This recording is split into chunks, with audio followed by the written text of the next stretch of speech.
గీతం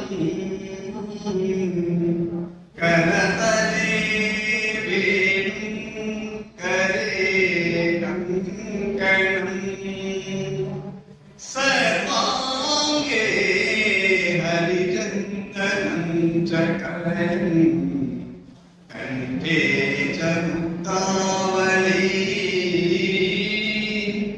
గోపస్తే పరివేదితో విజయతే గోపాలమణి సంద్ర పరివేదితో విజయతే సాయి సచుడామణి. సాయి భక్తపూర్ణ ఉదయ మనస్సురా అందరికీ సాయి. పలుకునది భాగవతమట పలికించెడి వాడు రామభద్రుండట అని వెల్లడి చేసినట్టుగా పలుకునది ఈ పనిముట్టువట పలికించెడి వాడు సత్యసాయి సుందట అని మనం చేస్తుంటూ భక్తాన్వేషణలారా ఒక చిన్న ప్రశ్న. ఈ యావత్ విశ్వములో అత్యంత మధురమైనది చెప్పగలరా?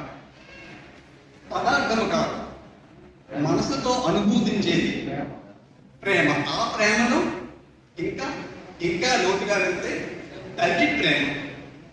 తల్లి ప్రేమను మించిన మధురమైన అనుభూతి మరి ఏది ఈ యావత్ విశ్వంలో లేదు. ఆ తల్లి ప్రేమను గౌరుడికే భగవంతుడు మత్స్య పూర్వ వరాహ నారసింహ వామనాది అవతారములలో తన కోరిక తీరగా రామ కృష్ణ సత్యసాయి అవతారములలో పూర్తి చేసుకుంటారు. అటు రాములు వారికి కౌసల్యామాత, కృష్ణ పరమాత్మకి దేవకీ మాత, మన సత్యసాయీశ్వరులకు ఈశ్వరాంబామాత స్వామియే సెలెక్ట్ చేసుకున్నారు. అయితే ఈ మాతలో స్వామి ఒకసారి సత్యసాయీశ్వరుని సెలెక్ట్, నా అవతారము ప్రవేశమే కానీ ప్రసవము కాదు. రాముడి వారి అవతారము అంతే, కృష్ణావతారము అంతే, సత్యసాయీశ్వరుని అవతారము అంతే. రాముడి వారి అవతారంలో రామ లక్ష్మణ భరత శత్రువులు నాలుగు రూపాలుగా ముగ్గురు మాతలను అవతరించాలి కనుక పుత్రకామేష్టి యజ్ఞ పాయస రూపంలో ఆ మాతల గర్భములలో ప్రవేశించారు స్వామి. కృష్ణావతారంలో దేవకీ మాత గర్భములో ప్రవేశించారు. అలాగే సత్యసాయి అవతారంలో ఈశ్వరాంబ మాత గర్భములో ప్రవేశించారు. కాబట్టి ఈ అవతార విమూర్తి ఎంత ఆర్తి అంటే ఆ మానసికంగా ఆ మనసులో కోరిక ఎంత లోతుగా ఎంత ఆర్తిగా ఉన్నారంటే అంత ఆర్తిగా ఉంటేనే స్వామి అనుగ్రహిస్తారు. రాములు వారు కౌసల్యామాతకి గర్భములో ప్రవేశించి జన్మించినను రాములు వారిని రామచంద్రుడిని కైకేయి మాతయే ఆలన పాలన లాలన అన్నీ చూసి పెంచింది. అసలు కౌసల్యామాతకు అవకాశం ఇచ్చేది కాదు కైకమాత. ముందు తన భరతుడిని, తన కొడుకుని భరతుడిని పక్కన పెట్టేసేది. రాములు వారితో ఆడుకున్నాకే రాములు వారితో యొక్క ఆయనతో ఆడుకుని వాత్సల్యాన్ని పంచి ప్రేమని పంచిన తర్వాతనే ఆ మిగతా ప్రేమనే భరతుడికి ఇచ్చే తప్పించి తన సొంత కొడుకు భరతుడిని కూడా కాదని రాముడు వారినే అంత ఆప్యాయంగా అంత కొడుకుని ఎందుకు పుట్టలేదయ్యా రామ అని ఆర్తితో అర్థించింది. అప్పుడే రాముడు వారు అనుగ్రహించేశారు. స్వామి అవతారం ఎలా ఉంటాయంటే ఒక అవతారంలో అనుగ్రహించినవి ఆ వరాలని తదుపరి అవతారాలలో కూడా నెరవేరుస్తూ ఉంటారు. ఇప్పుడు కైకేయి మాతను అలా అనుగ్రహించారు తన కడుపులో పుట్టాలని. ఆ కైకేయి మాతయే దేవకీ మాత. ఇప్పుడు దేవకీ మాతలో ప్రవేశించి స్వామి. అయితే కౌసల్య మాత యశోద గారు రామావతారంలో కైకేయి కొద్దిగా డామినేషన్ చేసి రాముడు వారి ఆలన పాలన అన్ని తను అనుభవించింది కాబట్టి అవి కౌసల్యామాత కొద్దిగా దూరం అయ్యాయి. అవి అన్నీ ఇప్పుడు కౌసల్యామాత యశోదామాతగా గడించాక స్వామివారు యశోదామాతకి తన పాలన అన్ని ఆ ముసలి ప్రసాదించారు.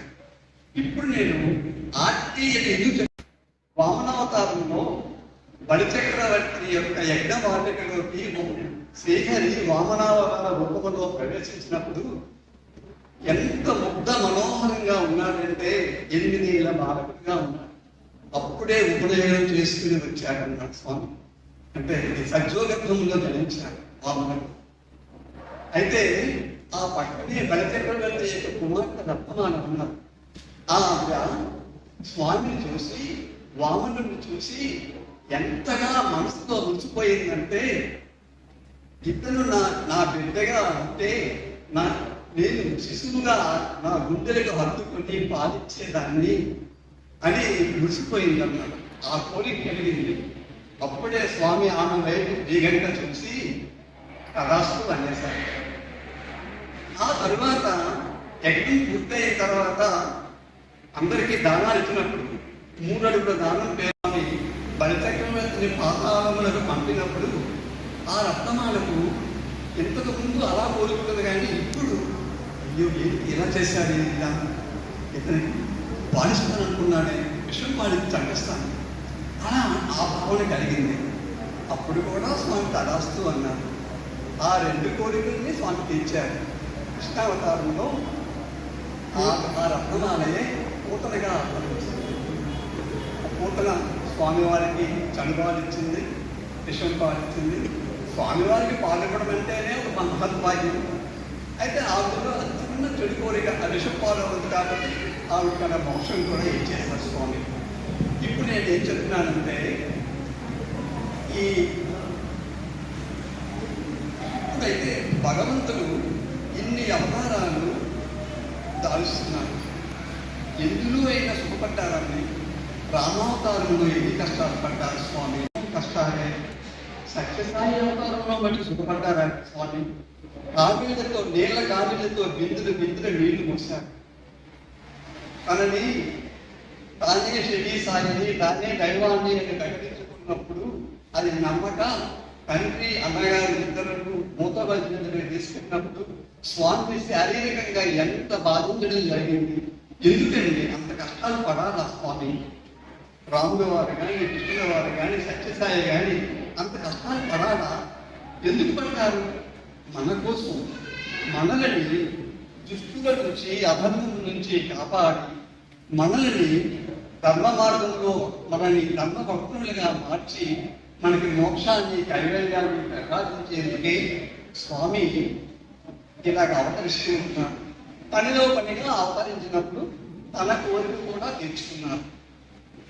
ఏ కోరిక అంటే ఇది మాతృజ్ఞానం పొందడం. మనం స్వామికి మనకి ఇంత రుణం తీర్చుకోవాలి కదండి. స్వామి మన కోసం ఇన్ని కష్టాలు పడి అవతారాలు దాల్చుతూ ఉన్నారే, మనం కూడా తీర్చుకోవాలి కదా. పితృరుణమో, మాతృరుణమో, భ్రాతృరుణమో అలాంటివి అయితే ఆర్థికపరమైనవి ఉంటాయి, సేవాపరమైనవి ఉంటాయి. ఇంకో జన్మెత్తైనా అవన్నీ తీర్చేసుకుంటాం. ఇది ఎలాగా? దైవం రుణం, భగవంతుని యొక్క రుణం ఎలా తీసుకోగలం? ఒకే ఒక మార్గం, ఆయన చెప్పిన దానిని ఒక్క మాటనైనా మనం ఆచరించాలి. ఆయన చెప్పింది మనం విని వదిలేయడం కాదు. ఈ జీవితానికి, ఈ జన్మకి ఒక్క మాట, ఇంకో జన్మకి ఇంకో మాట ఆచరించాలి. అలా ఒక్క మాటైనా మనం పరిపూర్ణంగా ప్రకటన శుద్ధిగా ఆచరించగలిగితే మన స్వామి రుణం తీర్చుకున్నట్టే. స్వామి ఎంతో మన పట్ల ముదావలై మురిసిపోతారు. అయితే కృష్ణ భగవానుడు ఏం చెప్పారు? భగవద్గీత కర్మలను మీరు సక్రమంగా నిర్వర్తించండి, బాగోగుల కోసం ఆలోచించకండి, ఫలితాన్ని నాకు విడిచిపెట్టండి అన్నారు. కర్మలు అంటే ఏంటండి? ఉద్యోగాలు, వ్యాపారాలు ఇదే కాదు, కోటి వారితో మనం నడిపే వ్యవహారాలు. అయితే మనకి దానిని స్వామి సక్రమంగా నిర్వహించండి అన్నారు. సక్రమం అంటే ఏంటి? ధర్మబద్ధంగా, ధర్మమార్గంగా. అంటే దానివల్ల మనం మన కర్మలను నిర్వర్తించేటప్పుడు సాటి వారికి బాధ కలగకూడదు.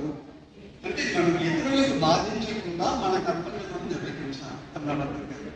అది ఎలా తెలుస్తుంది మనకి ఏది ధర్మం కాదు అనేది? ఇదేమి పెద్ద విషయం కాదండి.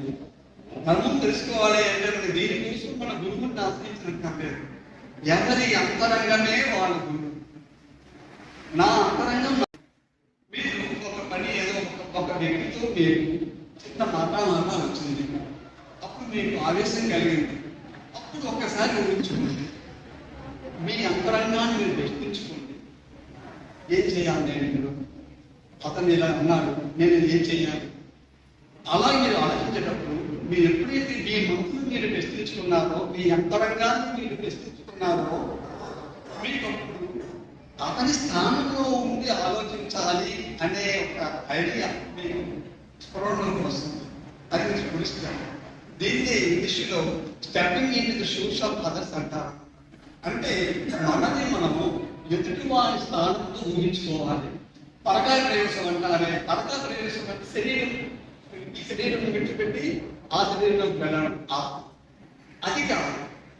మనో ప్రవేశం. మన మనస్సుని ఎదుటివాడి మనస్సులో, ఎదుటివాడు ఎలా ఆలోచిస్తున్నాడు, ఎందుకు నా పట్ల కోపంగా ఉన్నాడు, ఇలా మాట్లాడుతున్నారు, ఇలా చేస్తున్నారు అనేది నాకు అర్థం అవుతుంది. ఓహో నిజమే కదా, అతని స్థానంలో నేనున్నా అదే అనేవాడిని కదా, కాబట్టి నేను కోపం అవ్వకూడదు, నేను కోపం చెందను, మంచిది కాదు, నాదే అని నీకు అర్థం అవుతుంది. అప్పుడు వెంటనే గెలిపించుకుని ఆత్మతో స్నేహం చేస్తారు, ప్రేమగా ఉంటారు. అదే కర్మ, అదే కర్మలని. అయితే ఈ కర్మను మనం ఏంటంటే ప్రతిఫలాన్ని కూడా ఆశించకుండా చేయాలి. ఏ పనిలో కూడా మనం ప్రతిఫలం ఆశించకూడదు. మనం సత్యసాయి సంస్థలలో, సత్యసాయి సంస్థ దేనికి ప్రసిద్ధి ఉంది? ప్రేమ సేవ. ఈ సేవ చేసేటప్పుడు మనం ప్రతిఫలాన్ని ఆశించకుండా చేస్తే